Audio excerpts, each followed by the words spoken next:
In this presentation, I'm going to be speaking about the main reasons why interviews and media coverage is important for athletes and what type of interviews have different outputs on viewers and listeners.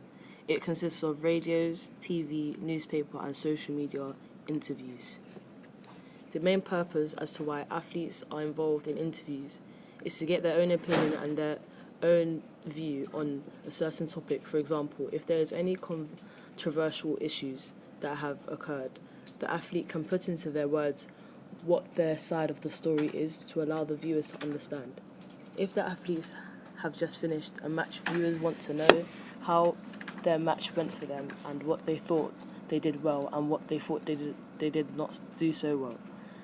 There are different types of interviews.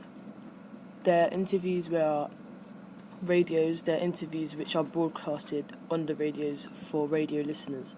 There are also TV interviews which show the person's personality, facial expressions, and first-time reaction. This comes across better as the viewers get a true feel of how the athlete feels. If sponsors see what the athlete is capable of under pressure in the interview, they're most likely to choose them for their sponsors. Key communication for media coverage and significant others. Using suitable language is very important on live broadcast as anyone can be watching and listening. Important that everyone understands, and it's important that the pace and quality of speech has to be fluent and clear. Viewers must be able to be engaged by the person speaking so that they're not bored. The person speaking must be talking in a concise manner so that everyone understands what they're talking about. In order to broadcast to all types of viewers and listeners, it's very important that you do things in it to enable people to watch over. Using the correct language is very important. Swearing and using slang isn't permitted on live interviews or any interview. This is only because not everyone can understand and some people may be offended. If young children are watching, it is important to swear words are eliminated. The pace of how athletes speak is very important. The athlete speaks too quick, this can be confusing and is hard to understand. It is a positive if the athlete has an engaging tone of voice and uses gestures whilst talking, as it's more likely to get the viewer's attention. When an athlete is being interviewed, there is non-verbal and there is verbal uses of language. If the athlete has no charisma, it's boring for the viewers to watch and becomes hard to be engaged. Comparing the different types of communication for the media. Radio and interviews are different. It's more current to watch interviews as it allows the watcher to see the primary reactions of the person being interviewed. They also get to see their gestures and body language. Some people may not be able to read or see, this is why radio is also available, or vice versa. Some people may not be able to hear, so that means interviews are available which also have subtitles. Dress sense is also very important as it represents who the person is and who the person being interviewed is. For example, if the person plays for a football team, it is very important for them to wear suitable dress so that they can represent their team in a very good manner. On the radio, there isn't the same impact on the viewers like there is in an interview with a sponsor or a manager. During radio speeches, the athlete is just using their voice as a form of communication.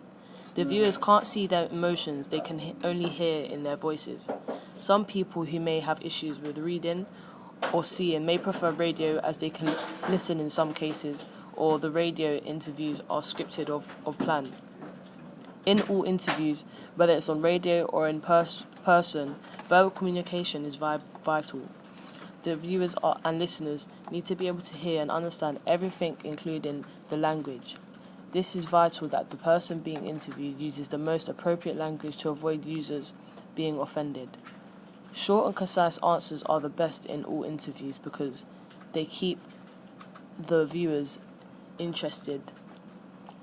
The way the person being interviewed is dressed is important. They must be dressed respectfully and formally to represent whatever they are representing. Importance of planning for interviews. It's easier for the person being interviewed to remember what they are talking about. It also allows the speech to be more fluent and consistent. It convinces the viewers that the people present in the interview know what they're talking about. And lastly, planning allows preparation for the audience listening or watching. This decreases the chances of bad language being used. Planning for interviews are very important as it allows the interviewer and the person being interviewed to have an idea of what to talk about. It is easier to think when you have a script than as to when you have to think on the top of your head. Especially when the script is rehearsed, it is easy to remember and sounds more fluent. It also convinces the viewers and listeners the topic that is well thought about and that a lot of time was put into it. Lastly, rehearsing and planning allows you to prepare for what type of audience will be watching and listening. If it's for a mixed-aged audience, language has to be suitable for everyone, as people could be easily offended. Planning backup career as an athlete.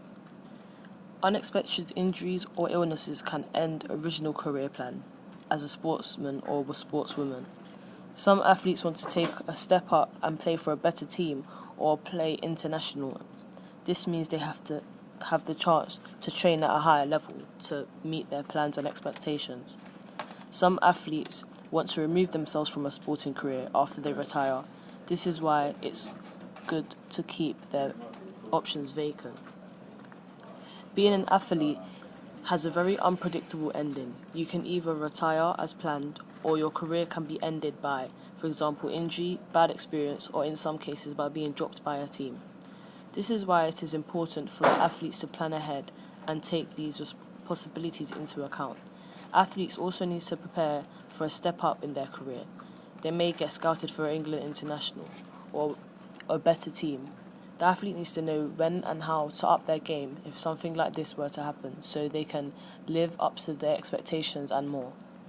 Some athletes may not even want to continue in the sporting industry after they retire, hence why they need to widen their options and look at loads of other opportunities that can open up a different future. Goal setting and SWOT analysis and their effects on planning. SWOT stands for Strength, Weakness, Opportunities and Threats. It's a form of analysis that athletes use when they've decided that they want their career to be, but haven't quite thought about the possibilities of things that could happen leading up to their departure. Planning is very important so that the athlete knows every stage and every alternative that could be suitable for their situation, whether that is carrying on in a sporting sense or completely changing their job opportunity. SMART targets. The S in SMART targets stands for specific. For example, how many days, what the targets consist of. M stands for measuring. For example, how long it takes or has taken or how long it takes to complete. A, achievable. Is it too hard or is it able to be achieved by doing some work of some sort? T stands for time bound. Has it got a time limit? Is it too long or too short for the person to gain any improvements? SWOT analysis for a specific sport. So firstly, it's important to choose an athlete. My athlete was Shaden Maddox, who is a footballer and plays in midfield. I secondly asked him to choose his strengths, which were he's talented at using skills, he's speedy, has individual intelligence, and is a very competitive player. I also asked him to tell me his weaknesses. Has a low work ethic, lack of communication, and holds up the ball for too long sometimes. I then asked him to give me his possible opportunities that he could have. He said that there is a local team in his area and he has access to coaches and facilities. I then asked him for any threats that could change this opportunity, which were costs, maybe an injury, or the competition. I then gave Shaden short-term, medium-term and long-term targets. His short-term targets were, in the next game, commit 3 successful through-ball passes as a midfielder. His medium-term goal was to go to the gym at least 1 day a week consistently at the club until the season ends.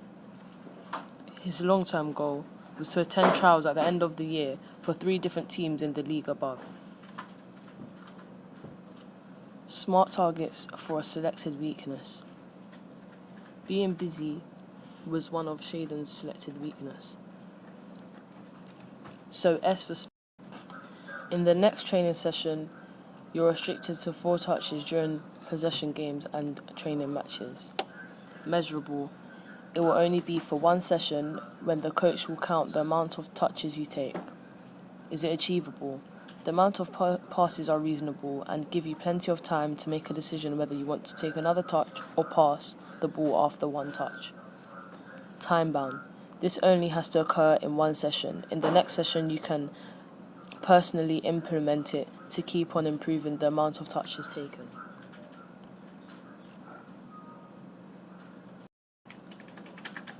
An example of SWOT analysis for Shaden's second career. I chose Shaden's second career to be a football coach. The goals consist of short-term, medium-term, long-term, and he also has SMART targets. One of his SMART targets is to improve one of his weaknesses. Shaden's short-term target was to revise for a level 1 coaching course and start volunteering at a local club for notes on coaching. His medium-term goal was to pay for a level 1 course and pass it. His long-term goal, with the level 1 qualification, apply for a coaching job, whilst in the job, apply for a level 2 qualification. His SMART targets for a selected weakness.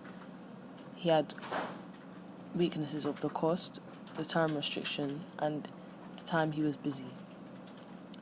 To improve the cost side of things, Shaden could save up money previous to booking the football coaching qualification, so by the time he wants to book it, he'll have the money available.